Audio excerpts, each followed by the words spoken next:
নমস্কার বন্ধুরা, welcome to লার্নাভার্স academy. আজকে তোমাদের WBSSC গ্রুপ ডির যে এক্সাম তোমরা কালকে দিয়ে এসেছো সেটার অ্যান্সার কি নিয়ে ডিসকাস করব।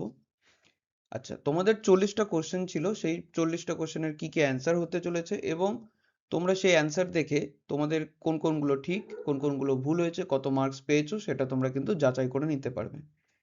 আচ্ছা, এই ভিডিওটাতে আমরা সেই টপিকগুলো নিয়েও একটু ডিসকাস করে নিব। আর তোমাদেরকে আরেকটা জিনিস মনে করে দিতে চাই যে আমাদের কিন্তু এর আগে যে ক্লাসগুলো কমপ্লিট হয়ে এসেছে সেই ক্লাসের মধ্যে থেকে কিন্তু অনেক কোশ্চেন এখানে কমন পাবে, তোমরা এই কোশ্চেনটা সলভ করতে গিয়েও এই জিনিসটা দেখতে পারবে।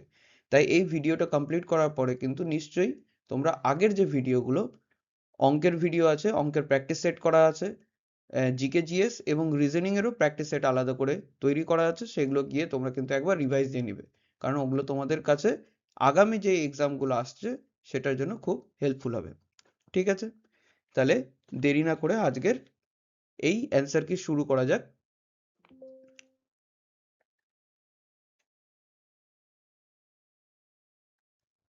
আচ্ছা, আজকে আমাদের প্রথম প্রশ্ন কি? প্রথম প্রশ্নে বলেছে যে এই যে ডট ডক্স এক্সটেনশন, এটা কোন ধরনের ফাইলের জন্য এই এক্সটেনশন ইউজ করা হয়। জেনারেলি আমরা যখন কোনো কম্পিউটারে কাজ করি তখন যখন আমরা এমএস ওয়ার্ডে কিছু একটা ফাইল বানিয়ে সেটাকে সেভ করি, তখন এই ডট ডক্স এক্সটেনশনটা ইউজ হয়। তার মানে আমরা যখন সেভ করব তখন সেভের নিচে দেখবে ফাইল টাইপের ওখানে লেখা থাকে ডট ডক্স, অথবা ডট ডকও লেখা থাকতে পারে। ঠিক আছে, আচ্ছা তাহলে আমার উত্তর হবে এমএস ওয়ার্ড। আচ্ছা, এমএস এক্সেল এর জন্য কি হয়? এমএস এক্সেল এর জন্য dot x S L S. ঠিক আছে, এটা হয় এমএস এক্সেল এর জন্য। পাওয়ার পয়েন্টের জন্য হয় ডট পিপিটি। আচ্ছা, জেপেগ বা জেপিইজি অথবা অনেক জায়গায় জেপিজিও পাবে, এটা জেনারেলি যে কোনো ছবি ফর্মের জন্য ব্যবহার করা হয়। যে কোনো ছবি জেনারেলি জেপিজি বা জেপেগ এর জন্য জেপেগ ফর্মে বা এক্সটেনশনে সেভ থাকে। আচ্ছা, ছবি কিন্তু আরো কয়েকটা ফর্মে সেভ থাকে, যেরকম পিএনজি, পিএনজিও একটা ফর্ম যেটাতে সেভ থাকে, র ফর্মে থাকে, তারপরে এরপরে ডিএনজি আছে। ঠিক আছে, এই কয়েকটা হচ্ছে এক্সটেনশন যেই ফর্মে তোমরা, এগুলো কিন্তু এক্সটেনশন না, এগুলো হলো ফর্ম। ঠিক আছে, ছবি সেভ থাকার ফর্ম, আর এগুলো হলো এক্সটেনশন যেই এক্সটেনশনে ফাইল সেভ থাকে। ঠিক আছে, আশা করি ক্লিয়ার হয়েছে তোমাদের। আচ্ছা, পরের স্লাইডে চলে যাই। আচ্ছা, পরের প্রশ্নে কি বলা হয়েছে যে ঢিং এক্সপ্রেস কাকে বলা হয়? ঢিং এক্সপ্রেস নামে কাকে জানা হয়? আচ্ছা, ঢিং এক্সপ্রেস কিন্তু আমরা হিমা দাসকে বলে থাকি। হিমা দাসকে আমরা ঢিং এক্সপ্রেস কেন বলি? কারণ উনি যেই জায়গা থেকে উঠে এসেছেন সেই জায়গাটির নাম হলো ঢিং, নাগাঁও ডিস্ট্রিক্ট, আসাম থেকে। ঠিক আছে, আচ্ছা হিমা দাসের ব্যাপারে কিছু কয়েকটা আমরা পয়েন্ট জেনে নিই। সেটা হচ্ছে উনি 400 মিটার রেসে গোল্ড মেডেল পেয়েছিলেন আইএএএফ আইএএএফ আন্ডার 20 ওয়ার্ল্ড চ্যাম্পিয়নশিপে 2018-এ। ঠিক আছে, আইএএএফ কি? International association of athletic federation. I international, A association of athletic, মানে এটা হচ্ছে অ্যাথলেটিক আর এটা হচ্ছে ফেডারেশন। ঠিক আছে, international association of athletic federation 2018 সালে আন্ডার 20-তে 400 মিটারে উনি গোল্ড মেডেল পেয়েছিলেন। আচ্ছা, পিটি উষাকেও আমরা কয়েকটা নামে ডাকি, যেরকম গোল্ডেন গার্ল, উড়ান পরি, পায়োলি এক্সপ্রেস। আচ্ছা, ইদানিং বা কারেন্টলি কিন্তু পিটি উষা আমাদের ইন্ডিয়ান অলিম্পিক অ্যাসোসিয়েশন যে আছে আইওএ, তার প্রেসিডেন্ট। ঠিক আছে, আচ্ছা পরের প্রশ্নে চলে যাই। আচ্ছা, ভোট দেওয়ার ন্যূনতম বয়স কত? এটা আমরা সবাই এর উত্তর জানি, সেটা হচ্ছে 18 বছর বয়স। আগে এটা 21 বছর বয়স ছিল, সেখান থেকে সেটাকে 18 বছর বয়সে আনা হয়েছে। সেটা 61st কনস্টিটিউশনাল অ্যামেন্ডমেন্ট অ্যাক্ট, আমাদের যে সংবিধানে পরিবর্তন করা হয় বা সংশোধন করা হয়, সেটার 61st কনস্টিটিউশনাল অ্যামেন্ডমেন্ট অ্যাক্ট, যেটা 1998 সালে হয়েছিল, সেটার মাধ্যমে 21 থেকে 18 সালে নিয়ে আসা হয়। ঠিক আছে, আচ্ছা, কেউ যদি জিজ্ঞাসা করে যে বা কোনো প্রশ্নে যদি আসে যে ভোটিং, রাইট টু ভোট, এটা কি তোমাদের কনস্টিটিউশনাল রাইট, ফান্ডামেন্টাল রাইট, না কি টাইপের, লিগাল রাইট না কি টাইপের রাইট, তাহলে তোমরা কিন্তু যদি কনস্টিটিউশনাল রাইট থাকে তাহলে কনস্টিটিউশনাল রাইট বলবে, অথবা যদি কোথাও লেখা থাকে স্ট্যাটিউটারি রাইট, স্ট্যাটিউটারি রাইটও লিখতে পারো। ঠিক আছে, এই দুটো অপশনের মধ্যে যে কোনো একটা হবে। এটা কিন্তু ফান্ডামেন্টাল রাইট না, যদিও বা ইদানিং এটা নিয়ে একটা ডিবেট চলছে। তবে যদি পরীক্ষায় প্রশ্ন আসে তাহলে তোমরা কনস্টিটিউশনাল বা স্ট্যাটিউটারি রাইটের দিকে যাবে। ঠিক আছে, ফান্ডামেন্টাল রাইটের অপশনটা ক্লিক করবে না। আচ্ছা, তাহলে পরের প্রশ্নে চলে যাই। আচ্ছা, পরের প্রশ্নে কি বলা হয়েছে যে ভানু সিংহটি কার ছদ্মনাম? এটা রবীন্দ্রনাথ ঠাকুর, অপশন সি, রবীন্দ্রনাথ ঠাকুরের ছদ্মনাম। আচ্ছা, রবীন্দ্রনাথ ঠাকুর 7th মে, 7ই মে 1861 সালে তার জন্ম জোড়াসাঁকোতে। তার মৃত্যু 7ই অগস্ট 1941 সালে। ঠিক আছে, উনি 1913 সালে নোবেল পুরস্কার পেয়েছিলেন তার গীতাঞ্জলির জন্য। গীতাঞ্জলির জন্য উনি 1913 সালে নোবেল পুরস্কার পেয়েছিলেন। আচ্ছা, 1919 সালে 1919 সালে উনি নাইটহুড ত্যাগ দেন। কেন? কারণটা হলো জালিয়ানওয়ালাবাগে যে ম্যাসাকারটা হয় তার জন্য উনি 1919 সালে নাইটহুড ত্যাগ দেন। ঠিক আছে। আচ্ছা, তাহলে পরের প্রশ্নে চলে যাই। পরের প্রশ্ন এখানে কি বলেছে, এখানে একটি স্টেটমেন্ট দেওয়া আছে যে সব কলম হলো পেন্সিল আর কোনো পেন্সিল কলম নয়। তাহলে এটা আমরা ভেন ডায়াগ্রামের মাধ্যমে সাজিয়ে নিই, তারপরে আমরা কনক্লুশনে যাব। এখানে বলেছে সব কলম হচ্ছে পেন্সিল, তাহলে যদি আমি কলম পি কে আমি এই গোলটা দিয়ে ইন্ডিকেট করি, তাহলে এটা হয়ে যাবে পেন্সিল। তাহলে এই গোলটা হচ্ছে যদি কলম হয় তাহলে প্রত্যেকটা কলম কিন্তু পেন্সিলের মধ্যে পড়ছে, তার মানে সব কলম পেন্সিল। এই ছবিটা দিয়ে এটাই বোঝা যাচ্ছে। আবার বলছে যে নো পেন্সিল ইজ ক্যাপ, তার মানে ক্যাপ যদি এই গোলটা হয় তাহলে কোনো পেন্সিল কিন্তু ক্যাপ না। দেখো, ক্যাপ আর পেন্সিলের কিন্তু কোনো কানেকশন নেই, তার মানে কোনো পেন্সিল ক্যাপ না। এইবার এটা আমার ছবি গিয়ে দাঁড়ালো অ্যাকর্ডিং টু দ্য স্টেটমেন্ট। ঠিক আছে, কনক্লুশন দেখবো। কনক্লুশনে বলেছে অল ক্যাপস আর পেন্সিলস। দেখো, এখানে বলেছে অল ক্যাপস আর পেন্সিলস, ঠিক আছে, বা সব ক্যাপ হলো পেন্সিল। কিন্তু তুমি দেখো ক্যাপ আর পেন্সিলের কি কোনো কানেকশন আছে? কোনো কানেকশন নেই। তাহলে প্রথম যে কনক্লুশনটা সেটা কিন্তু ভুল। ঠিক আছে, পরে বলেছে no pen is a cap. দেখো, এই যে পেন, পেনের যে গোলকটা রয়েছে এই ভিতরে, এটার সঙ্গে কিন্তু ক্যাপের গোলকের কোনো কানেকশন নেই। ঠিক আছে, তাহলে আমি বলতে পারি কোনো কলমই কিন্তু টুপি নয়। তাহলে এই যে স্টেটমেন্টটা, দ্বিতীয় স্টেটমেন্টটা, এটা ঠিক, অর্থাৎ দ্বিতীয় স্টেটমেন্ট ঠিক, only conclusion 2 is true, option B আমার অ্যান্সার হবে। ঠিক আছে, বুঝতে পেরেছো এই প্রশ্ন কিভাবে করা যায়? আচ্ছা, পরের প্রশ্নে কি বলা হয়েছে যে 24:a সমান সমান 400, অর্থাৎ 24/a সমান সমান 400 বলে দিয়েছে। এটাকে আমি 8 দিয়ে কাটলে 3, এটাকে 8 দিয়ে কাটলে 50, অর্থাৎ a সমান সমান হচ্ছে 3/50, যেটা সমান সমান হবে 0.06। অপশন এ আমার উত্তর। ঠিক আছে, সহজ কোশ্চেন। পরের প্রশ্নে কি বলেছে, 2024 সালে সর্বকনিষ্ঠ বিশ্ব দাবা চ্যাম্পিয়ন কে হয়েছেন? এটার উত্তর হবে ডি গুকেশ। সে তখন 18 বছর বয়স ছিল। সে ডিং লাইরেন, সিঙ্গাপুরের, তাকে হারিয়ে চ্যাম্পিয়ন হয়, ফিয়েড ওয়ার্ল্ড চ্যাম্পিয়ন চেস চ্যাম্পিয়নশিপের চ্যাম্পিয়ন হয় 2024 সালে। ঠিক আছে, FIDE world chess championship, FIDE world chess championship. ঠিক আছে, পরের প্রশ্নে যাচ্ছি। আচ্ছা, পরের প্রশ্নে বলেছে যে এখান থেকে এই যে এই পেয়ার গুলো দেওয়া আছে এটার মধ্যে থেকে অড ওয়ান আউট, ভিন্ন যেটা সেটা বের করতে হবে। এখানে তোমরা যদি একটু ভালো করে দেখো তাহলে প্রত্যেকটা কিন্তু জোড়া ক্যাপিটাল এবং সেই রাজ্য এবং তার ক্যাপিটাল দেওয়া আছে। দেখো, এখানে পাটনা দেওয়া আছে, পাটনা বিহারের ক্যাপিটাল, লখনৌ উত্তরপ্রদেশের ক্যাপিটাল, রাঁচি ঝাড়খণ্ডের ক্যাপিটাল, কিন্তু কটক কিন্তু উড়িষ্যার ক্যাপিটাল না, উড়িষ্যার ক্যাপিটাল হচ্ছে ভুবনেশ্বর। তাহলে অড ওয়ান আউট কোনটা হয়ে যাবে? Cuttack, Orissa, option D. ঠিক আছে, পরে এই প্রশ্নটা কিভাবে করতে হয়, এই প্রশ্নটার জন্য আমরা ABCD করে এইভাবে আগে সাজিয়ে নিব, ABCDEFGH এইভাবে করে যদি সাজিয়ে নিই, তাহলে আমরা দেখব যে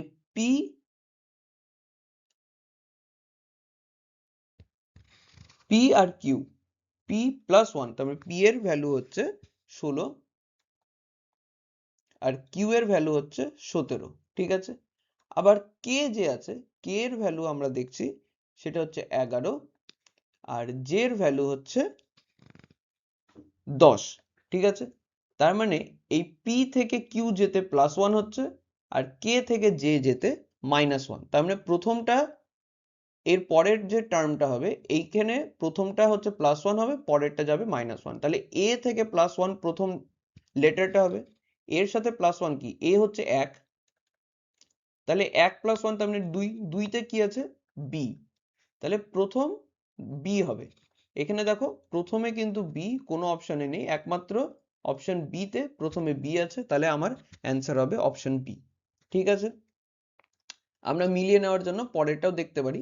পরেরটা Z থেকে -1 হবে, Z এর ভ্যালু কত? Z এর ভ্যালু হলো 26, 26 থেকে -1 তার মানে 25, 25 এ কি আছে? 25 এ আছে হলো Y, তাহলে আমার লেটারটা হবে, ওয়ার্ডটা হবে BY। ঠিক আছে, পরের প্রশ্নে কি বলা হয়েছে যে একটি ওয়েবসাইটে এক পৃষ্ঠা থেকে অন্য পৃষ্ঠায় যাওয়ার প্রক্রিয়াকে কি বলা হয়? আচ্ছা, তার এই প্রশ্নটার অ্যান্সার জানার আগে আমরা একবার প্রত্যেকটা প্রক্রিয়া দেখে নিই। আপলোডিংটা কি? আপলোডিং হলো ইন্টারনেটে যখন তুমি কোনো ফিডব্যাক বা ইনপুট দিচ্ছ বা কিছু ফাইল আপলোড করছো, সেই প্রসেসটাকে বলছে আপলোডিং। ঠিক আছে, ডাউনলোডিংটা তার উল্টো। ডাউনলোডিং হলো ইন্টারনেট থেকে যখন তুমি কোনো ইনফরমেশন ফাইল বা আউটপুট নিচ্ছ, সেটা ডাউনলোডিং। ঠিক আছে, ব্রাউজিং জিনিসটা কি? ব্রাউজিং হচ্ছে যে ইন্টারনেটে তুমি যদি কোনো ইনফরমেশন সার্চ করো বা কোনো জিনিস জানার চেষ্টা করো, সেটাকে হচ্ছে ব্রাউজিং। অর্থাৎ যে কোনো একটা ব্রাউজারে, যেরকম গুগল ক্রোম, ফায়ারফক্স, এগুলো এক একটা ব্রাউজার, সেই সব ব্রাউজারে তুমি যদি কিছু একটা সার্চ করো বা জানার চেষ্টা করো, সেটা হচ্ছে ব্রাউজিং। এই যে এই একটা পৃষ্ঠা, একটা ব্রাউজারে যদি, ওয়েবসাইটে যদি একটা পৃষ্ঠা থেকে আরেকটা পৃষ্ঠাতে যাও, তাহলে সেটা যেটা বলে সেটা হচ্ছে ন্যাভিগেটিং, অপশন সি তোমাদের অ্যান্সার। ঠিক আছে, পরের প্রশ্নে কি বলেছে যে এই যে একটা প্যাটার্ন তৈরি করে দিয়েছে, এই প্যাটার্নের ফোর্থ প্যাটার্নের জায়গায় কি আসবে? এই অপশনগুলোর মধ্যে থেকে কোনটা ফোর্থ জায়গায় বসবে? ঠিক আছে, এই টাইপের যে ফিগার বেস যে প্যাটার্ন গুলো আছে বা সিরিজ আছে, সেগুলো কিভাবে করব? আমরা এগুলোর মধ্যে যে কোনো একটা সিম্বল ধরে নিব। ধরে নাও আমরা এই ত্রিভুজটাকে ধরছি। এই ত্রিভুজটাকে দেখলে দেখা যাচ্ছে প্রথম ছবিটাতে এই জায়গাটাতে ত্রিভুজটা সেখান থেকে সরে গিয়ে এই জায়গাটাতে দ্বিতীয় ছবিতে চলে আসলো, তার মানে এখান থেকে এই দিকে গেল। ঠিক, আবার দ্বিতীয় ছবি থেকে তৃতীয় ছবি সেটা নিচে চলে আসলো। ঠিক, তাহলে প্রথমে এই দিকে যাচ্ছে, তারপরে এই দিকে যাচ্ছে, তাহলে স্বাভাবিকভাবে বোঝা যাচ্ছে যে এটা একটা সাইক্লিক মোশনে ঘুরছে। ঠিক, তাহলে প্রথমে যখন এইখানে ছিল সেটা এইখানে চলে আসলো, থার্ডে এখানে, তাহলে ফোর্থে এই জায়গায় আসার কথা। তাহলে আমি খুঁজবো যে কোন এই অপশনগুলোর মধ্যে কোন ছবিতে ত্রিভুজ তৃতীয় কক্ষে আছে। এই বি আর ডি তে দেখা যাচ্ছে ত্রিভুজ কিন্তু তৃতীয় কক্ষে আছে। ঠিক আছে, তাহলে এই দুটো অপশন হবে না। এবার আমি আরেকটা সিম্বল ধরবো। ধরে নাও এই সিম্বলটা, এই সিম্বলটা প্রথমে দ্বিতীয় কক্ষে ছিল, তারপরে তৃতীয়, তারপরে চতুর্থ, তাহলে ফোর্থ ছবিটাতে সেটা প্রথম কক্ষে চলে আসার কথা। এই দুটো ছবির মধ্যে অপশন বি তে দেখা যাচ্ছে সেটা প্রথম কক্ষে আছে, তাহলে অপশন বি আমার অ্যান্সার। ঠিক আছে, পরের প্রশ্নে যাচ্ছি। আচ্ছা, পরের প্রশ্নে কি বলেছে যে কোন অ্যামেন্ডমেন্ট দ্বারা পঞ্চায়েত রাজ সিস্টেমকে কনস্টিটিউশনাল স্ট্যাটাস দেওয়া হয়েছিল? এটার অ্যান্সার হবে সি, 73rd অ্যামেন্ডমেন্ট। আচ্ছা, এটা কোন সালে এসেছিল? এটা 1992 সালে এসেছিল। ঠিক আছে, এই অ্যামেন্ডমেন্টের দ্বারা কনস্টিটিউশনের যে 3 টায়ার পঞ্চায়েত সিস্টেম, পঞ্চায়েতের যে 3 টায়ার সিস্টেম, সেটা হচ্ছে গ্রাম পঞ্চায়েত, তারপরে পঞ্চায়েত সমিতি আর জেলা পরিষদ। জেলা পরিষদ, পঞ্চায়েত সমিতি আর গ্রাম পঞ্চায়েত, এই 3 টিয়ার সিস্টেম ইন্ট্রোডিউস করা হয়েছিল। আচ্ছা, এটা আমাদের কনস্টিটিউশনের যে পার্ট 9 এবং আরেকটা 11th শিডিউল ইন্ট্রোডিউস করে, ঠিক আছে। এটা 73rd অ্যামেন্ডমেন্ট অ্যাক্ট, এটা পঞ্চায়েতের সঙ্গে রিলেটেড। এটা যখন আমরা করে নিলাম, তাহলে আমরা 74thটাও জেনে নিই। 74th 1992 তেই এসেছিল। এটা মিউনিসিপ্যালিটির জন্য, ঠিক আছে, মিউনিসিপ্যালিটির জন্য। আচ্ছা, এটাতেও 3 টিয়ার মিউনিসিপ্যালিটি সিস্টেম আনা হয়েছিল। আর এটার মাধ্যমে পার্ট 9A অ্যাড করা হয় আর 12 শিডিউল অ্যাড করা হয়, ঠিক আছে।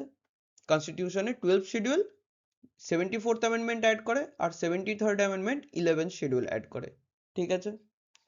পরে আচ্ছা, পরের প্রশ্নটা কি বলছে যে টুসু উৎসব যেটা হয় সেটা পুরুলিয়াতে জানুয়ারিতে যেটা সেলিব্রেট করা হয় সেটা কোন কালচারাল ইভেন্টকে শো করে, ঠিক আছে। Harvest system, harvest season, boat racing, arrival of spring, না রেইন মেকিং রিচুয়াল। অর্থাৎ যেই সিজনে আমরা ফসল কাটি সেটাকে হারভেস্ট সিজন বলা হয়। বোট রেসিং, নৌকোর যে রেস হয় যেটা কেরালাতে দেখা যায়, সেটা নাকি বসন্তের আগমনী বোঝানোর জন্য, নাকি বৃষ্টির আগমনী বা বৃষ্টিকে আনার কোন একটা রিচুয়াল, ঠিক আছে। এটার উত্তর হবে অপশন এ, হারভেস্টিং সিজন। এই যে টুসু ফেস্টিভ্যাল, এটা পৌষ সংক্রান্তি বা মকর সংক্রান্তিতে জেনারেলি পালন করা হয়। এটাতে ছৌডল বলে একটা এরকম টেম্পলের মতো একটা মন্দিরের মতো, একটা লম্বা মন্দিরের মতো বাঁশ দিয়ে তৈরি করা হয়, একটা ছোট্ট, খুব বড় না, বাঁশ দিয়ে একটা ছোট মন্দিরের মতো তৈরি করা হয়, যেটা যেটা একটা টাইপ অফ সিম্বল হিসাবে দেখানো হয় এই টুসু ফেস্টিভ্যালের। এবং টুসু ফেস্টিভ্যালের একটা মেলাও ইয়ে হয়, বড় করে একটা মেলা হয় পুরুলিয়াতে। তো এটাই হচ্ছে টুসু ফেস্টিভ্যাল, হারভেস্ট সিজনটাকে বোঝানোর জন্য পালন করা হয়, ঠিক আছে। আচ্ছা, পরের প্রশ্নে কি বলা হয়েছে? পরের প্রশ্নে বলা হয়েছে যে একটি ভগ্নাংশের লব 10% কমানো হলে এবং তার হর যদি, তার মানে এক কথা বলতে গেলে এটা নিউমারেটর, যাদের অসুবিধা হবে, এটাকে নিউমারেটরকে যদি 10% কমানো হয় আর ডিনোমিনেটরকে যদি 10% বাড়ানো হয়, তাহলে নতুন যে ভগ্নাংশটি হয় সেটা হচ্ছে 9/22। তাহলে মূল ভগ্নাংশটা বের করতে বলা হয়েছে। এখানে আমি যদি মূল ভগ্নাংশটা x/y ধরে নিই, উপরেরটা অর্থাৎ নিউমারেটরকে কি করা হয়েছে, 10% কমানো হয়েছে, অর্থাৎ আগে যদি 10 ছিল এখন সেটা 9 হয়ে গেছে। আর নিচে ডিনোমিনেটরকে 10% বাড়ানো হয়েছে, তার মানে আগে যদি 10 ছিল, 10% ছিল, তাহলে থাকতো, তাহলে সেটা 11 করা হয়েছে, ঠিক আছে। এইবার এই চেঞ্জ গুলো আনার পরে যে নতুন ভগ্নাংশটি তৈরি হবে সেটা হচ্ছে 9/22। অর্থাৎ উপরে 9x থাকছে, নিচে 11y থাকছে, 9/22 এটা অ্যান্সার, ঠিক আছে। তাহলে এখান থেকে এটা কাটলাম 2, এটা আর এটা কাটলাম, তাহলে x/y কত হচ্ছে 1/2। অপশন সি আমার অ্যান্সার, ঠিক আছে। আমার যে মূল ভগ্নাংশটি সেটা হাফ। 15 নম্বর প্রশ্নে আমাকে কি বলেছে যে প্রথম ভারতীয় ব্যক্তি হিসেবে অলিম্পিকে স্বর্ণ পদক জয়ী কে? এখানে অনেকজন হয়তো ভুল করে নীরজ চোপড়া বা পিভি সিন্ধুও করে আসতে পারো, কিন্তু উত্তর কিন্তু হবে অভিনব বিন্দ্রা, ঠিক আছে। উনি 2008-এ বেইজিং এ যেই অলিম্পিক্সটা হয়েছিল, চাইনাতে বেইজিং এ যে অলিম্পিক্স হয়েছিল, সেটাতে গোল্ড মেডেল জেতে 10 মিটার রাইফেল শুটিং এ, ঠিক আছে। আচ্ছা, এটা কিন্তু ইন্ডিভিজুয়াল, তার মানে এর আগেও কিন্তু ইন্ডিয়া অলিম্পিক্সে গোল্ড মেডেল জিতেছিল, সেটা হকিতে। কিন্তু হকি একটা team match, team team game আর কি। আর এটা কিন্তু জিজ্ঞাসা করেছে ইন্ডিভিজুয়াল অলিম্পিক গোল্ড মেডেল কে প্রথম এনেছিল, সেটা অভিনব বিন্দ্রা। আর যদি জিজ্ঞাসা করতো অন দি হোল কে এনেছিল, তাহলে সেটা ইন্ডিয়ান হকি টিম, ঠিক আছে। আচ্ছা, তাহলে আমরা পরের প্রশ্নে চলে যাই। আচ্ছা, পরের প্রশ্নে কি বলেছে? পরের প্রশ্নে জিজ্ঞাসা করা হয়েছে যে প্রথম ভারতীয় প্রেসিডেন্ট কে ছিলেন? ঠিক আছে, এটা খুবই কমন এবং সহজ প্রশ্ন। Option B, Rajendra Prasad. উনি আমাদের প্রথম প্রেসিডেন্ট ভারতবর্ষের ছিলেন। এবং ভারতবর্ষের দ্বিতীয় প্রেসিডেন্ট ছিলেন ডক্টর সর্বপল্লী রাধাকৃষ্ণন। এখন আমাদের প্রেসিডেন্ট হচ্ছে দ্রৌপদী মুর্মু। উনি আমাদের 15th প্রেসিডেন্ট ইন্ডিয়ার। ঠিক আছে, উনি যশবন্ত সিংকে হারিয়ে প্রেসিডেন্ট হয়েছিলেন। আচ্ছা, আজ পর্যন্ত কিন্তু আমাদের যে প্রেসিডেন্টকে যে বাতিল করা বা বের করে দেওয়ার যে নিয়ম পদ্ধতি, যেটাকে আমরা প্রেসিডেন্ট ইমপিচমেন্ট বলি, এখন পর্যন্ত ভারতবর্ষে কিন্তু কোনো প্রেসিডেন্টকে ইমপিচ করা হয়নি। আর আজ পর্যন্ত যতগুলো প্রেসিডেন্ট হয়েছিলেন, তার মানে 15টা প্রেসিডেন্ট হয়েছিল, 15টা প্রেসিডেন্টের মধ্যে দুইজন এমন প্রেসিডেন্ট আছে যিনি কিন্তু অফিস চলাকালীন তাদের মৃত্যু হয়। একজন হচ্ছে ডক্টর জাকির হোসেন, আরেকজন ফখরুদ্দিন আলী মোহাম্মদ। এই দুইজন আমাদের পূর্ব প্রেসিডেন্ট, যারা কিন্তু অফিস চলাকালীন তাদের মৃত্যু ঘটে। ঠিক আছে, তাহলে আমরা পরের প্রশ্নে যাই। এই প্রশ্নে বলা হয়েছে যে এই প্রথম ছবিটার সঙ্গে দ্বিতীয় ছবি যেইভাবে সম্পর্কিত, সেম ভাবে এই তৃতীয় সঙ্গে এই অপশন থেকে চতুর্থ ছবিটা চুজ করতে হবে। এবার দেখো, এখানে যদি আমি যে কোনো একটা সিম্বল নিই, এই যে প্রথম কথা, এই উপরের বড় সিম্বলটা যদি নিই, পেন্টাগনটা, এই পেন্টাগনটা কিন্তু এই ছবিটাতে, পরের ছবিটাতে উল্টো হয়ে গেছে। অর্থাৎ এইটার সঙ্গে যে এখানে লিঙ্ক হবে সেটা হচ্ছে এই পেন্টাগনের উল্টোটা হবে। তাহলে নিচের দিকে ফেসিং কতগুলো পেন্টাগন আছে? তাহলে অপশন এ হবে না, কারণ এটার পেন্টাগন উপরের দিকে ফেসিং। এটারও অপশন বি তে উপরের দিকে ফেসিং, এটা হবে না। ডি হতে পারে, সি হতে পারে, কারণ পেন্টাগন এটার নিচে ফেসিং। ঠিক আছে, এবার আমি অ্যারোটা দেখে নিই। অ্যারোটা নিচে আছে, সেই অ্যারোটা হয়ে গেল উপরে, আর অ্যারোটার যে ডিরেকশনটা সেটা চেঞ্জ হয়ে গেল। ঠিক আছে, তার অপোজিট হয়ে গেল। তাহলে এখানে অ্যারো উপরে আছে, তাহলে এই ছবিটাতে অ্যারো কিন্তু নিচে থাকতে হবে। এইখানে অ্যারো নিচে আছে, এখানে অ্যারো নিচে আছে। আচ্ছা, এবার অ্যারোর ডিরেকশন এইটা, তাহলে এই ছবিটাতে অ্যারোর ডিরেকশন এইদিকে হতে হবে, এইটাতে কিন্তু ওইদিকে নেই। তাহলে অপশন সি আমার অ্যান্সার। ঠিক আছে, সহজ ছিল। পরের প্রশ্নে চলে যাই। পরের প্রশ্নে কি বলা হয়েছে? 18 নম্বর কোশ্চেন, যে গ্লুকোমার সঙ্গে চোখ রিলেটেড, তাহলে জন্ডিসের সঙ্গে কোন অর্গান রিলেটেড? বোন জয়েন্ট, লিভার, ইয়ার না কিডনি? এটার উত্তর হবে লিভার। ঠিক আছে, জন্ডিস যে রোগটা হয় সেটা লিভারে হয়। এটা জেনারেলি বিলিরুবিন হাই যখন হয়ে যায় তখন আমাদের জন্ডিস ধরা পড়ে। তাতে আমাদের কিন্তু গায়ের রং, চোখের যে মনি, সেগুলো সব হলদে রঙের হয়ে যায়। ঠিক আছে, এটা জেনারেলি বাইল ডাক্টে প্রপার ফাংশনিং বা ব্লকেজ হলে এই টাইপের প্রবলেম বা জন্ডিস দেখা দেয়। ঠিক আছে, পরের প্রশ্নে বলা হয়েছে যে লসাগু দুটো সংখ্যার লসাগু হলো 156 এবং গসাগু হচ্ছে সেই দুটো সংখ্যারই গসাগু হচ্ছে 13। একটি সংখ্যা তার মধ্যে যদি 78 হয় তাহলে অন্য সংখ্যাটি বের করো। আমি এর আগের ভিডিওগুলোতেও করিয়েছিলাম যে লসাগু গুণ গসাগু হচ্ছে দুটি সংখ্যা যদি x আর y ধরে নিলাম, তাহলে সেই দুটি সংখ্যার গুণফল। ঠিক আছে, এখানে লসাগু কত? 156, গসাগু 13। আচ্ছা, একটি 78 দিয়ে দিয়েছে, অন্যটা y আমি জানি না।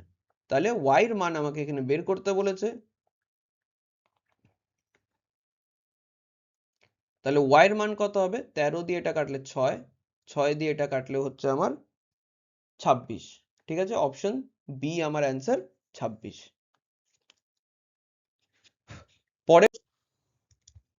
পরের প্রশ্নে বলা হয়েছে যে প্রথম ভারতের ম্যাপ কে তৈরি করেছিলেন? ঠিক আছে, এটার উত্তর হবে জেমস রেনেল। জেমস রেনেল 1783 সালে প্রথম ভারতের ম্যাপ তৈরি করেছিল এবং কমপ্লিট ম্যাপ তৈরি করেছিল। তার জন্য উনাকে আমাদের ইন্ডিয়ার ফাদার অফ জিওগ্রাফি বলা হয়, Indian geography, father of Indian geography বলা হয়। ঠিক আছে, উনি ক্লাইভের আন্ডারে, তার মানে ক্লাইভের কাছ থেকে স্যাংশন পাওয়ার পরে উনি একটা বেঙ্গল অ্যাটলাসও তৈরি করেছিলেন 1779-এ। ঠিক আছে, এই কয়েকটা ইনফরমেশন জেমস রেনেলের ব্যাপারে আমাদের জেনে রাখা দরকার। 21 নম্বর প্রশ্নে একটি অঙ্ক রয়েছে, এখানে কি বলা হয়েছে যে যদি x হয় 5টি সংখ্যার, তার মানে 2, 3, 5, 7, 13 এই 5টি সংখ্যার গড় এবং y হয় 10 থেকে 20 পর্যন্ত 20-র মধ্যে অবস্থিত বিজোড় সংখ্যাগুলোর যোগফল, তবে y minus 2x কত? আচ্ছা, প্রথমে তাহলে আমার এই 5টি সংখ্যার গড় বের করতে হবে। গড় বের করতে গেলে প্রথমে 5টি সংখ্যাকে যোগ করতে হবে। তাহলে এখানে দেখা যাচ্ছে 13 আছে, 13, 7 যোগ করলে হচ্ছে আমার 20, আর এইদিকে 2, 5, 7, 7 আর 3, 10, 20 আর 10 তার মানে 30। তাহলে আমার যোগফল হচ্ছে 30। এবার গড় বের করতে গেলে যোগফল ভাগ দিতে হবে কতগুলো সংখ্যা রয়েছে তার থেকে। এখানে 5টি সংখ্যা রয়েছে, তাহলে আমার যোগফল 30। x সমান সমান, x হচ্ছে এখানে গড়ের মান দেওয়া আছে, x সমান সমান 30 ভাগ কতগুলি সংখ্যা? 5টি সংখ্যা। তাহলে x এর মান কত পাচ্ছি? 6। এবার y এর মান বের করতে হবে। y বলেছে 10 থেকে 20 পর্যন্ত যতগুলো বিজোড় সংখ্যা রয়েছে তার যোগফল। তাহলে 11, 13, 15, 17, 19, ব্যাস। ঠিক আছে, তাহলে এখানে আমি 30 পাচ্ছি, এখানে আমি 30 পাচ্ছি, আর 15, অর্থাৎ যোগফল কত হচ্ছে? যোগফল হচ্ছে 75। ঠিক আছে, তাহলে y এর মান আমি পেয়ে যাচ্ছি 75। আমাকে বের করতে বলেছে y minus 2x, y মানে 75 minus 2x মানে হচ্ছে 12, 75 minus 12 অর্থাৎ 63। অপশন ডি আমার উত্তর 63। ঠিক আছে, পরের প্রশ্নে বলা হয়েছে যে ভারত ছাড়ো আন্দোলন কোন সালে শুরু হয়েছিল? ভারত ছাড়ো আন্দোলন, কুইট ইন্ডিয়া মুভমেন্ট, এটা 1942 সালে স্টার্ট হয়েছিল। অল ইন্ডিয়া কংগ্রেস কমিটি, যেটা আমাদের গোয়ালিয়া ট্যাঙ্ক ময়দান বা আজকের দিনে সেটাকে ক্রান্তি ময়দানও বলা হয়, সেখান থেকে এটা স্টার্ট হয়েছিল। এটার যে কয়েন করেছিলেন, এই স্লোগানটা যে বলেছিল কুইট ইন্ডিয়া, যে এই শব্দটি প্রয়োগ করেছিল, সেটা হচ্ছে ইউসুফ মেহের আলী। ঠিক আছে, প্রথম এই শব্দটি প্রয়োগ করেছিল। আচ্ছা, এই কুইট ইন্ডিয়া মুভমেন্ট কে লঞ্চ করে? লঞ্চ করে হচ্ছে মহাত্মা গান্ধী। ঠিক আছে, আচ্ছা, এই যে অল ইন্ডিয়া কংগ্রেস কমিটি, যেটা 1942 সালে হয়েছিল গোয়ালিয়া ময়দানে, সেটার সেশন হেড কে করে? ডক্টর মোহাম্মদ আবুল কালাম আজাদ। ঠিক আছে, মোহাম্মদ আবুল কালাম আজাদ এবং জওহরলাল নেহরু মিলে এই সেশনটি হেড করে, আর Mahatma Gandhi quit India movement সেখান থেকে লঞ্চ করে 1942 সাল 8ই অগস্ট, 8 অগস্ট 1942। ঠিক আছে, পরের প্রশ্ন, চীন পর্যটক হিউয়েন সাং ভারতের সফর করেছিলেন কার শাসনকালে? ঠিক আছে, এটার উত্তর হবে বি, হর্ষবর্ধন। হর্ষবর্ধন পুষ্যভূতি বা বর্ধন ডাইনেস্টির ছিলেন। উনি 630 থেকে 645 এডি, অর্থাৎ যীশু খ্রিস্টের জন্মের 630 বছর পরের কথা বলা হচ্ছে, বা তোমরা সেভেন্থ সেঞ্চুরিও বলতে পারো। এই টাইমে হর্ষবর্ধন রাজত্ব চালায়। আচ্ছা, তখন চাইনাতে কোন রাজত্ব চলছিল? তখন চাইনায় চলছিল ট্যাং রাজত্ব।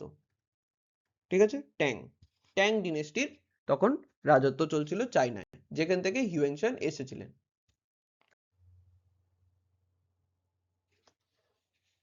আচ্ছা, শান্তিনিকেতন কোন বছরে ইউনেস্কোর ওয়ার্ল্ড হেরিটেজ স্বীকৃতি লাভ করে? এটার উত্তর হবে 2023 সালে। 2023 সালের 45th যে সেশন হয় রিয়াদে, সেইখানে ইন্ডিয়ার 41st Indian world heritage site হিসেবে স্বীকৃতি পায় কে? শান্তিনিকেতন। ঠিক আছে, শান্তিনিকেতন 1901 সালে এস্টাবলিশ করা হয়েছিল। আচ্ছা, 25 নম্বর প্রশ্নে চলে আসি। 25 নম্বর প্রশ্ন, এই প্রশ্নে কি বলে, এটাও একটা স্টেটমেন্ট কনক্লুশনের প্রশ্ন। এখানে কি স্টেটমেন্ট দেওয়া আছে যে সব কুড়ে ঘরই প্রাসাদ, ঠিক আছে। তাহলে কুড়ে ঘর অর্থাৎ হার্ট, আমি সেটাকে এইচ দিয়ে ডিনোট করছি, একটা গোলক এইচ দিয়ে, এটা কুড়ে ঘর ডিনোট করছে। এবং প্রত্যেকটা কুড়ে ঘরই একটা প্রাসাদ, অর্থাৎ আরেকটা যদি আমি গোলক এটা প্রাসাদ হয়, তাহলে প্রত্যেকটা কুড়ে ঘর কিন্তু বড় গোলকটা যেটা প্রাসাদ ডিনোট করছে সেটার মধ্যেই পড়বে, ঠিক আছে। এই ছবিটা দেখলে কিন্তু তুমি দেখো যে প্রত্যেকটা কুড়ে ঘর প্রাসাদের মধ্যে পড়ছে। আর আমাকে কি বলেছে যে সব প্রাসাদই মন্দির, তার মানে প্রাসাদ আরেকটা বড় গোলকের মধ্যে পড়বে, সেটা হচ্ছে মন্দির, ঠিক আছে। তার মানে প্রত্যেকটা প্রাসাদ কিন্তু মন্দিরের মধ্যেই পড়ছে। এবার এটার যে কনক্লুশন দেওয়া আছে সেটা বলেছে কিছু মন্দির কুঁড়ে ঘর। দেখো, যদি কয়েকটা মন্দির প্রাসাদ হয় এবং কয়েকটা প্রাসাদ কুঁড়ে ঘর হয়, তাহলে এই কয়েকটা, এই যে এই অংশটা এটা কুঁড়ে ঘর আবার মন্দিরও, ঠিক। তাহলে আমি বলতে পারি কয়েকটা মন্দির কুঁড়ে ঘর। আবার বলেছে যে কয়েকটা টেম্পল বা কয়েকটা কিছু মন্দির প্রাসাদ, কিছু মন্দির কুঁড়ে ঘরও কিছু মন্দির প্রাসাদও। তাহলে দুটো কনক্লুশনই কিন্তু এখানে ঠিক, অর্থাৎ আমার অপশন ডি হবে অ্যান্সার। কনক্লুশন 1 এবং 2 দুটোই ঠিক।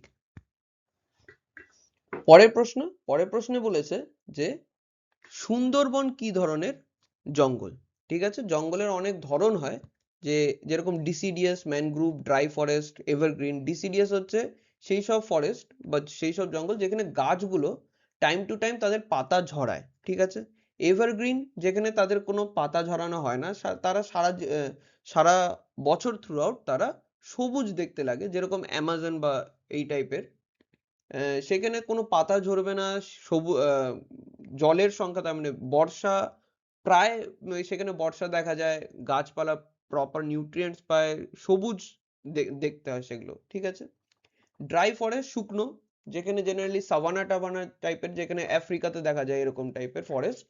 আর ম্যানগ্রোভ, এই ম্যানগ্রোভ হচ্ছে, সুন্দরবন হচ্ছে এক প্রকারের mangrove forest. Mangrove forest generally swampy বা এগুলো হলো কাদা টাইপের মাটি যেখানে থাকে, সেই টাইপের জায়গায় ম্যানগ্রোভ ফরেস্ট দেখা যায়। এই টাইপের গাছগুলো তোমরা দেখবে যে সেখান থেকে যে রুটস গুলো আছে, শেকড় বাকড়, সেগুলো কাদার উপরে থাকে, কাদার থেকে বেরিয়ে আসে, উপরের দিকে বেরিয়ে আসে, ঠিক আছে। আমাদের বেঙ্গলে সেটা তোমরা সবাই জানো, হয়তো অনেকজন গিয়েওছো, সেটা হচ্ছে সুন্দরবন। সেটা হচ্ছে আমাদের পুরো ভারতবর্ষের প্রায় 42% যে ম্যানগ্রোভ ফরেস্ট আছে, তার 42% হচ্ছে ওয়েস্ট বেঙ্গলেই পাওয়া যায়, সুন্দরবনে, ঠিক আছে। কিন্তু আমাদের কিন্তু পুরো সুন্দরবনটা বেশিরভাগটা হচ্ছে বাংলাদেশে পড়ে, আমাদের ভারতবর্ষে মাত্র 0.15% সুন্দরবন আমরা পাই, বাকি পুরোটাই হচ্ছে বাংলাদেশে আছে, ঠিক আছে। আচ্ছা, ভারতবর্ষে এছাড়াও আরো অনেকগুলো ম্যানগ্রোভ ফরেস্ট আছে, যেরকম ওড়িশাতে ভিতরকনিকা আছে, তামিলনাড়ুতে পিচাভরম আছে, আর এছাড়াও অন্ধ্রপ্রদেশে কৃষ্ণা গোদাবরী কনফ্লুয়েন্সে একটা, তার মানে কৃষ্ণা গোদাবরীর যে মাউথ, যেটা হচ্ছে সমুদ্রে মিশছে, বে অফ বেঙ্গলে গিয়ে মিশছে, সেই জায়গায় একটা ম্যানগ্রোভ আছে। আর আন্দামান নিকোবরেও আমরা কিন্তু ম্যানগ্রোভ পাই। এছাড়াও ওয়েস্ট সাইডে আমরা গুজরাটেও কিন্তু ম্যানগ্রোভ ফরেস্ট দেখতে পাই, ঠিক আছে। এই সব জায়গায় আমাদের ভারতবর্ষে ম্যানগ্রোভ ফরেস্ট পাওয়া যায়। আচ্ছা, পরবর্তী প্রশ্নে কি বলা হয়েছে, 27 নম্বর প্রশ্নে জিজ্ঞাসা করেছে যে চিফ ইলেকশন কমিশনার যে আছে আমাদের ভারতবর্ষের, তাকে কে অ্যাপয়েন্ট করে, ঠিক আছে। এটার উত্তর হবে অপশন সি, প্রেসিডেন্ট। এখানে যতগুলো আছে, option A prime minister, chief justice of supreme court, governor, এদের সবাইকেই কিন্তু প্রেসিডেন্ট অ্যাপয়েন্ট করে, ঠিক আছে। প্রাইম মিনিস্টারকে যে অ্যাপয়েন্ট করে সেটা আমাদের আর্টিকেল 75 এ রয়েছে। সুপ্রিম কোর্টের যে চিফ জাস্টিস অফ ইন্ডিয়া, তাকে যে অ্যাপয়েন্টমেন্ট করে সেটা 124 সাব ক্লজ 2 এ রয়েছে। গভর্নরকে যে অ্যাপয়েন্ট করে সেটা রয়েছে 155, আর্টিকেল 155। আচ্ছা, তাহলে আমরা প্রেসিডেন্টের অ্যাপয়েন্টমেন্টের প্রসেসটা একবার দেখে নিই, প্রেসিডেন্টকে কিভাবে অ্যাপয়েন্ট করা হয়। প্রেসিডেন্ট সবাইকে যখন অ্যাপয়েন্ট করছে, তাহলে প্রেসিডেন্টের অ্যাপয়েন্টমেন্টের প্রসেসটা কি, সেটার জন্য একটা ইলেকট্রাল কলেজ থাকে। এই ইলেকট্রাল কলেজে কারা কারা থাকে, এই ইলেকট্রাল কলেজে থাকে লোকসভার মেম্বার, রাজ্যসভার মেম্বার, স্টেট অ্যাসেম্বলি তার মানে এমএলএ এমপি এমএলএ যারা রয়েছে স্টেট অ্যাসেম্বলির তারা থাকে, এবং দুটো ইউনিয়ন টেরিটরি যেরকম দিল্লি, পুডুচেরি, এই দুটো যাদের কনস্টিটিউয়েন্ট বডি রয়েছে তাদেরও কিন্তু স্টেট অ্যাসেম্বলির মেম্বাররা এই ইলেকট্রাল কলেজের পার্ট হয়। কিন্তু এখানে একটা মনে রাখার জিনিস, নমিনেটেড মেম্বাররা কিন্তু থাকে না। নমিনেটেড মেম্বার কারা? যেরকম রাজ্যসভাতে নিজে প্রেসিডেন্ট কিন্তু কয়েকজনকে নমিনেট করে, কয়েকটা সিট রিজার্ভ থাকে, যেরকম সায়েন্স, লিটারেচার এইসব ব্যাকগ্রাউন্ড থেকে কিন্তু প্রেসিডেন্ট কয়েকজনকে নমিনেট করে। সেই নমিনেটেড মেম্বার কিন্তু এই ইলেকশনে পার্ট নিতে পারবে না। স্বাভাবিক, যে তারা যেহেতু প্রেসিডেন্ট দ্বারা নমিনেটেড, তো একটা বায়াসনেস কাজ করতে পারে, তো নমিনেটেড মেম্বাররা এই ইলেকশনে পার্ট নিবে না। ঠিক আছে, এই ইলেকশনটা সম্পূর্ণভাবে ব্যালটে হয়। এটাতে প্রপোর্শনাল রিপ্রেজেন্টেশন এবং সিঙ্গেল ট্রান্সফারেবল ভোট ব্যবহার করা হয়। এই প্রসেসগুলো আমরা বিস্তরে যখন পলিটি শেখানো হবে সেখানে আমরা দেখব।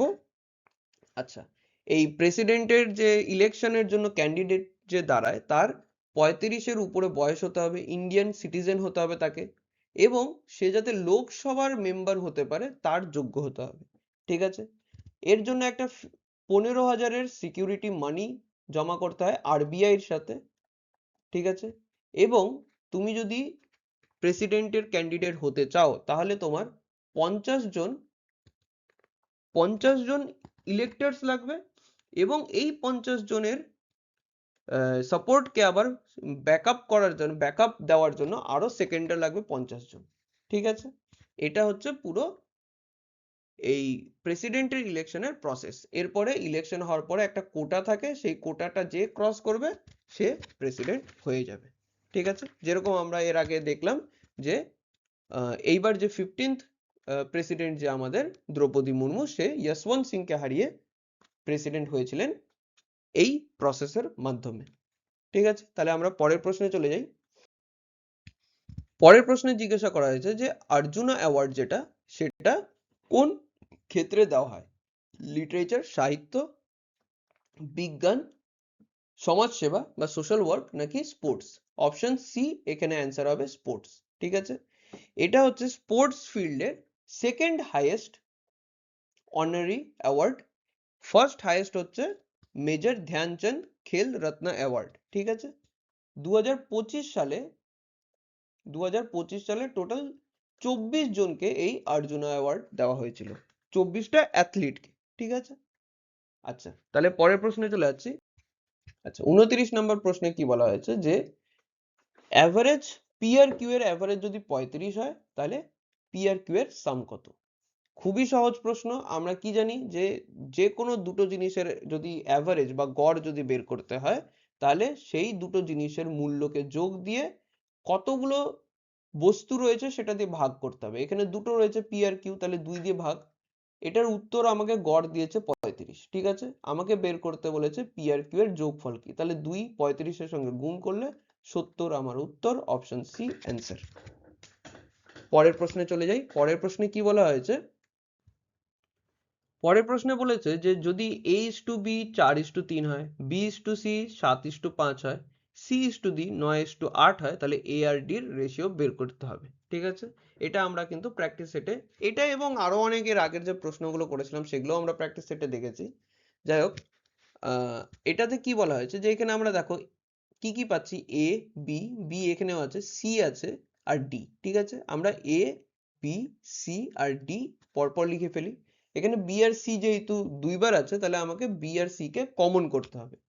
A:B কে কি দেওয়া আছে 4:3, B:C দেওয়া আছে 7:5 আর C:D দেওয়া আছে 9:8। ঠিক আছে, আমরা এক এক করে প্রথমে কমন করি। প্রথমে B কে কমন যদি করতে হয় তাহলে এই পুরো রেশিওটাকে 7 দিয়ে গুণ করতে হবে।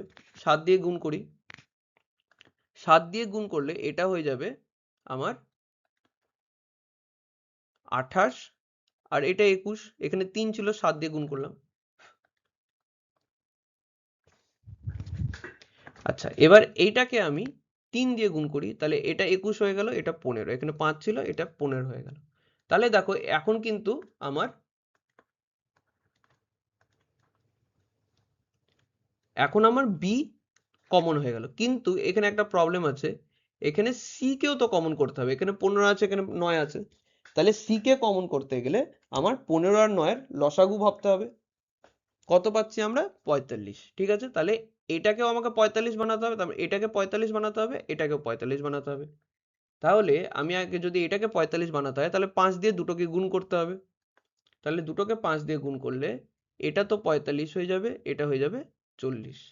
ঠিক আছে, তাহলে এই পুরোটাকে 45 বানাতে গেলে আমাকে করতে হবে 3 দিয়ে গুণ। তাহলে এটা 45 হচ্ছে, এখানে 21 ছিল সেটা 63 হয়ে যাচ্ছে। এবার দেখো আবার কিন্তু বিটার দুটো আলাদা হয়ে গেল, তাহলে উপরের বিটাকেও সেম করতে গেলে এটাকে 63 বানাতে হবে। এটাকে 63 বানাতে গেলে পুরোটাকে 3 দিয়ে গুণ করতে হবে। তাহলে এটা হয়ে যাবে 63 আর এটা হয়ে যাবে 84। ঠিক আছে, আমাকে দেখো এবার আমি বি কমন পেয়ে গেলাম, বি 1 থাকলো, সি 1 থাকলো, তাহলে আমি এখান থেকে a is to b is to c is to d লিখতে পারি। সেটা হবে 84 is to 63 is to 45 is to 40। ঠিক আছে, এইখান থেকে আমাকে a আর d এর রেশিও বের করতে বলেছে। a আর d এর রেশিও হয়ে যাবে আমার 84 is to 40। এই দুটোকে যদি আমি 4 দিয়ে কাটি তাহলে হয়ে যাচ্ছে আমার 21 is to 20। ঠিক আছে, তাহলে আমার অপশন হচ্ছে, সরি এটা 10 হবে, 21 is to 10, তাহলে অপশন ডি আমার অ্যান্সার। ঠিক আছে, পরের প্রশ্নে চলে যাই। 31 নম্বর প্রশ্ন কি বলেছে? 31 নম্বর প্রশ্নে আমাকে বলেছে যে পরিমাণ, আচ্ছা, একজন ব্যক্তি একটি নির্দিষ্ট পরিমাণ টাকা ব্যাংকে 10 বছরের জন্য জমা রাখলেন এবং এই সময় সেই টাকা পরিমাণ দ্বিগুণ হয়ে গেল। সরল সুদের হার প্রতি বছর সুদের হার কত ছিল তা বের করতে বলা হয়েছে। অর্থাৎ ধরে নাও যদি একটা লোক 100 টাকা ব্যাংকে গিয়ে রাখে, 10 বছরে সেটা বেড়ে দ্বিগুণ হয়ে যাচ্ছে, অর্থাৎ 200 টাকা হয়ে যাচ্ছে। তাহলে 100 টাকা 200 টাকা হয়ে গেল, কত ইন্টারেস্ট পেলো? 100 টাকার ইন্টারেস্ট পেলো। আমরা সিম্পল ইন্টারেস্টের যে ফর্মুলাটা সেটাতে আমরা জানি যে সিম্পল ইন্টারেস্ট সমান সমান কি হয়? প্রিন্সিপাল গুণ ইন্টারেস্টের রেট গুণ টাইম, ঠিক সময়। তাহলে এখানে ইন্টারেস্ট হচ্ছে 100, অর্থাৎ আমাকে সিম্পল ইন্টারেস্ট আমি এখানে পেয়ে যাচ্ছি। প্রিন্সিপাল এখানে কি বলেছে? প্রিন্সিপাল আমি ধরে নিয়েছি এখানে 100।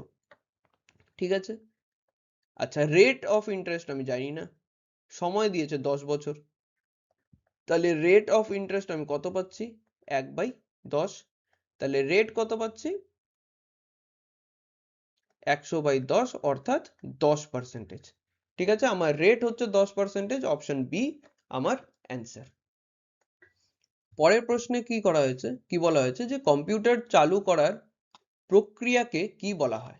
আচ্ছা, এইখানে আমরা প্রত্যেকটা অপশনকে একবার করে দেখে নিই, তাহলে আমরা অপশনের তারপরে এই প্রশ্নের অ্যান্সারটা জেনে যাব। প্রথমে শাটডাউন। শাটডাউন জিনিসটা কি? যখন আমরা কম্পিউটারকে সম্পূর্ণ কাজ বন্ধ করে দিই, কম্পিউটারের সব কাজ ক্লোজ করে সব সেভ করে যখন টোটালি বন্ধ করে দিই, সেটা কোনো ডেফিনিট টাইমের জন্য হতে পারে, বা আমরা এখনো জানি না যে আমরা পরবর্তীতে কখন কম্পিউটারটা খুলবো, এই টাইমের জন্য হয়তো পুরো কম্পিউটারটা বন্ধ করে নিলাম।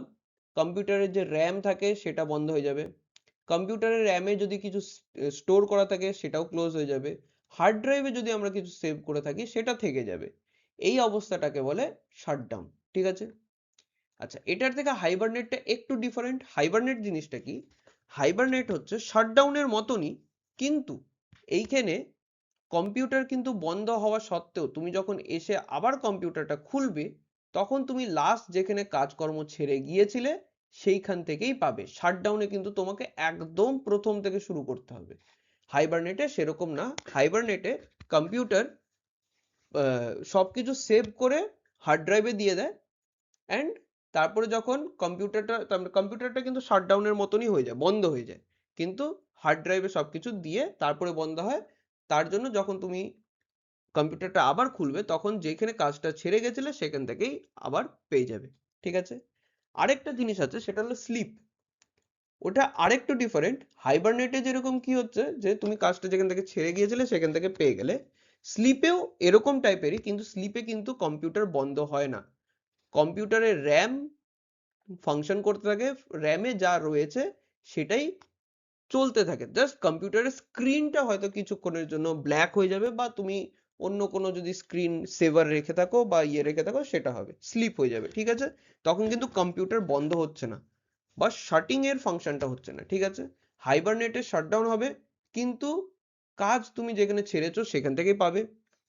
শাটডাউন টোটালি বন্ধ হয়ে যাবে, প্রথম থেকে শুরু হবে। তার মানে এটার বেশিক্ষণ টাইমের জন্য যদি কম্পিউটার বন্ধ হয় সেটা শাটডাউন, মোটামুটি কিছুক্ষণের জন্য হয়তো বন্ধ হলো, কয়েক মিনিটের জন্য বন্ধ হলো, তাহলে সেটা হচ্ছে সাইবারনেট।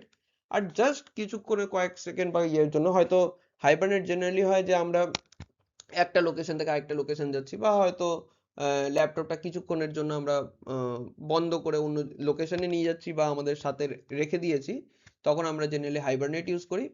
আর স্লিপটা হচ্ছে জেনারেলি কিছুক্ষণের জন্য কম্পিউটারকে যদি আমরা না ধরি, তখন সেটা স্লিপ মোডে চলে যায় জেনারেলি, ঠিক আছে? আচ্ছা, এইবার চলে আসলাম, আগে লগিংটা বুঝে নি। লগিংটা কি? এই যে আমরা কম্পিউটারে যা যা কাজ করছি, কম্পিউটারে কিছু একটা এরর হয়, কয়েকটা ইভেন্ট করতে হয়, কয়েকটা কমান্ডস দেওয়া হয়, কয়েকটা কমান্ডকে তারা এক্সিকিউট করে। এই অপারেটিং সিস্টেমের মধ্যে, একটা কম্পিউটারের মধ্যে যে অপারেটিং সিস্টেম থাকে, সেই অপারেটিং সিস্টেম সারাদিনে বা একটা লগ তৈরি করে, যেটাতে তারা কি কি করছে না করছে, যা যা করানো হলো, সেগুলোর একটা রেকর্ড রাখে। এই রেকর্ডটা রাখাটাকেই বলা হয় লগিং, ঠিক আছে? এইবার বুটিংটা কি? বুটিংটা হচ্ছে এই যে কম্পিউটারটা যখন খোলা হলো, আমরা যখন ঘুম থেকে উঠলে যেরকম কয়েকটা প্রসেস আছে, আমরা ঘুম থেকে উঠলে প্রথমে হয়তো একটা আড়িমুড়ি কাটা, বা হয়তো আমরা ব্রাশ করতে যাচ্ছি, এই যে প্রসেসগুলো যেগুলো, এই যে কম্পিউটারে ঘুম থেকে ওঠার যে প্রসেসটা, সেটাকেই বলে আমরা বুটিং, ঠিক আছে? তার মানে কম্পিউটার শুরু হওয়ার প্রসেস। তো এই যে স্টার্টিং প্রসেসটা কম্পিউটারে, এটা কি বলা হয়? সেটাকে বলা হয় বুটিং, ঠিক আছে? তাহলে আমরা পরের প্রশ্নে চলে যাই। পরের প্রশ্নটা খুবই সহজ। 200 টাকার কত শতাংশ হলো 35 টাকা? অর্থাৎ 35/200 ইন্টু 100। তার মানে এখানে 2, 35 এর হাফ 17.5%। অপশন বি হবে এখানে উত্তর। আশা করি যারা পার্সেন্টেজের ক্লাস করেছো আমাদের চ্যানেল থেকে, তাদের এই টাইপের প্রশ্নের কোনো অসুবিধাই হওয়ার কথা না, ঠিক আছে? আচ্ছা, পরের প্রশ্নে কি বলা হয়েছে যে একজন মহিলা একজন পুরুষের দিকে ইঙ্গিত করে বলেন, তার মা আমার মায়ের মেয়ে, ঠিক আছে? প্রশ্নটা বলেছে যে মহিলার সাথে পুরুষের সম্পর্ক কি? এইবার ধরে নাও মহিলাটাকে আমি নাম দিলাম এ, ঠিক আছে? আর পুরুষটার নাম দিলাম বি। এই যে এখানে স্টেটমেন্টটা দিয়েছে তার মা, তার মানে পুরুষটার মা। পুরুষের যে মা রয়েছে, সে হচ্ছে আমার মায়ের মেয়ে। অর্থাৎ এই যে মহিলাটা, তার যে মা আছে, ঠিক আছে, তার মায়ের মেয়েকে, এই মহিলাটা স্বয়ং, সে হচ্ছে তার মা। অর্থাৎ এই লোকটার যে মা, সে হচ্ছে এই মহিলাটার মেয়ে, অর্থাৎ এ। তাহলে এ আর এর সম্পর্কটা হচ্ছে মা আর ছেলের, অর্থাৎ এই এ হচ্ছে বি এর মা।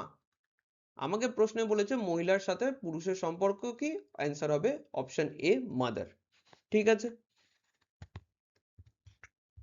আচ্ছা, এই প্রশ্নটা আমাকে, এই যে এখানে যে একটা সিরিজ দেওয়া আছে, এই যে LNPR ACEG STVX IKMO, এটার মধ্যে আমাকে অড বের করতে হবে। আচ্ছা, এইটাতে তোমরা যদি দেখো তাহলে দেখবে যে LNPR প্রত্যেকটার মাঝখানে একটা করে লেটার বাদ চলে গেছে। এল এর পরে এম আসে, তারপরে এন আসে, এন এর পরে ও আসে, তারপরে পি আসে, পি এর পরে কিউ আসে, তারপরে আর আসে। তারপরে মাঝখান থেকে একটা করে বাদ দিয়ে দিয়েছে, ঠিক আছে? এসিইজি তেও সেম, এর পরে বি আসে বাদ, সি এর পরে ডি আসে বাদ, ই এর পরে এফ আছে বাদ, তার মানে একটা করে বাদ দিয়ে এটা এসেছে। আচ্ছা, এইটার ক্ষেত্রে দেখো, এটার ক্ষেত্রে কিন্তু এস এর পরে টি ডাইরেক্ট চলে আসছে, এস আর টির মাঝখানে কিন্তু কিছু নেই। তাহলে এই দুটো যেহেতু সেম প্যাটার্ন, এটা আলাদা pattern, option D, option C আমার উত্তর হওয়ার কথা। যদি কোনো কনফিউশন থাকে তাহলে তোমরা পরেরটা মিলিয়ে নিতে পারো।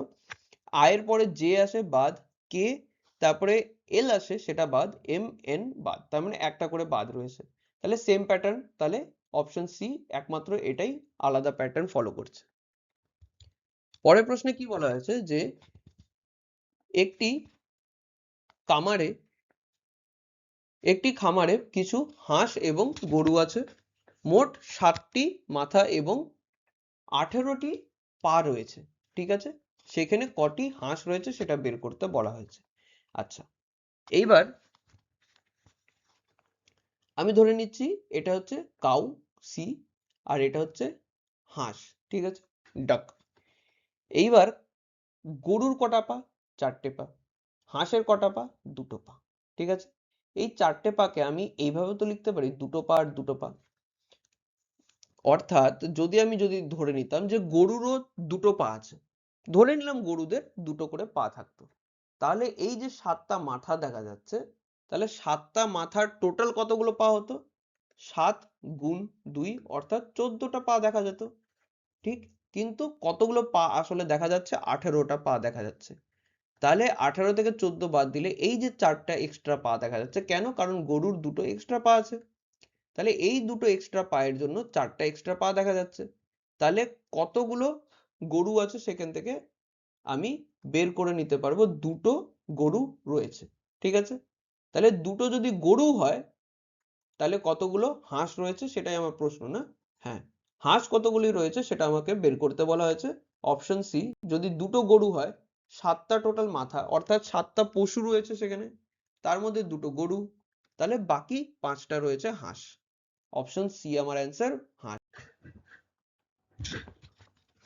পরের প্রশ্নে কি বলা হয়েছে যে বালুচরী শাড়ি এটি পশ্চিমবঙ্গের কোন জেলায় বিখ্যাত? অপশন হবে অ্যান্সার হবে অপশন ডি, ঠিক আছে, মুর্শিদাবাদ। এটা কিন্তু আমাদের জিআই ট্যাগও পেয়ে রয়েছে, পশ্চিমবঙ্গে এই শাড়ি জিআই ট্যাগ পেয়েছে, ঠিক আছে, অপশন ডি মুর্শিদাবাদ। পরের প্রশ্ন 38 নম্বর প্রশ্নে কি বলা হয়েছে যে 8% বার্ষিক সুদে 5 বছরে 150 সুদ পেতে কত টাকা, 160 সুদ পেতে কত টাকা মূলধন লাগবে? অর্থাৎ কত টাকা রাখলে 5 বছরে 4%-এর রেটে আমি 160 টাকার সুদ পাবো, ঠিক আছে? আমি ধরে নিচ্ছি পি হচ্ছে সেই টাকাটা, আমার রেট অফ ইন্টারেস্ট কত? 4%, কত বছরের জন্য রেখেছি? 5 বছরের জন্য। আচ্ছা, এখানে আমি 100টা এইভাবে লিখি, সেটা সমান সমান আমি সুদ কত পাচ্ছি? 160 টাকা, ঠিক আছে? তাহলে এখান থেকে 4 আর 4 কাটলাম, 160 কাটলাম 40, 40 আর এটা কাটলাম 8, অর্থাৎ পি সমান সমান 800। তার মানে কত টাকা রাখলে এটা পেতাম? 800 টাকা। অপশন ডি আমার উত্তর, ঠিক আছে?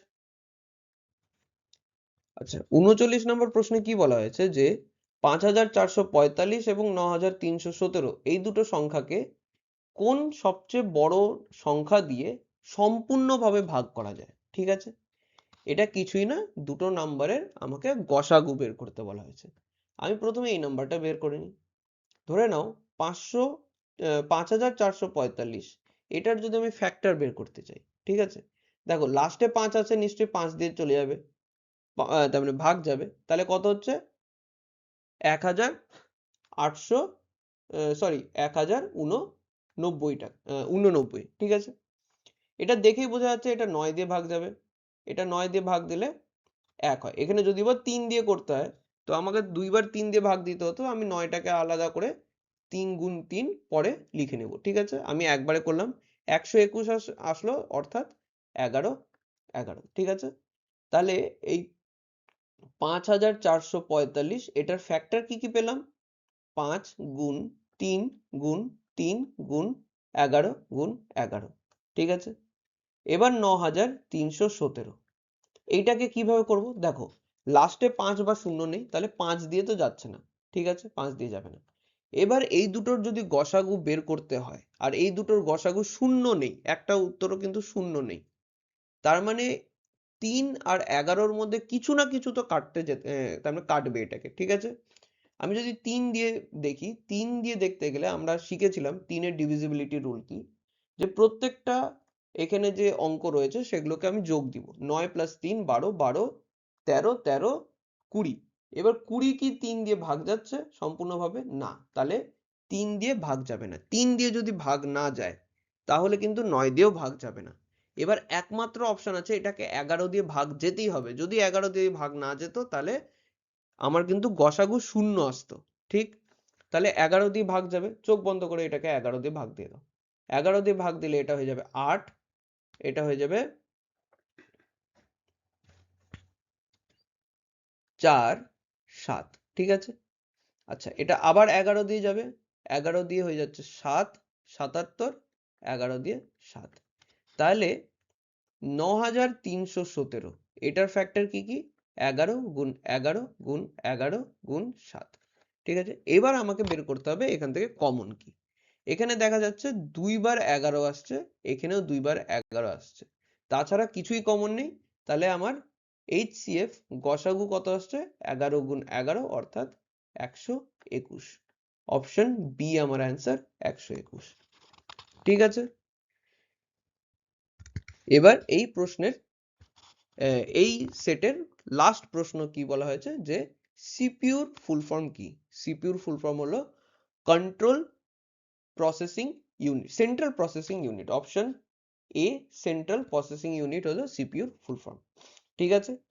আচ্ছা, আশা করি তোমাদের 40টা কোশ্চেন কমপ্লিট হয়ে গেল। আশা করি তোমরা প্রত্যেকজন নিজেদের অ্যান্সার মিলিয়ে নিয়েছো, তোমাদের অ্যান্সারগুলো মনে রয়েছে এবং তোমরা মিলিয়ে নিয়ে তোমরা বুঝতে পেরেছো যে কে কত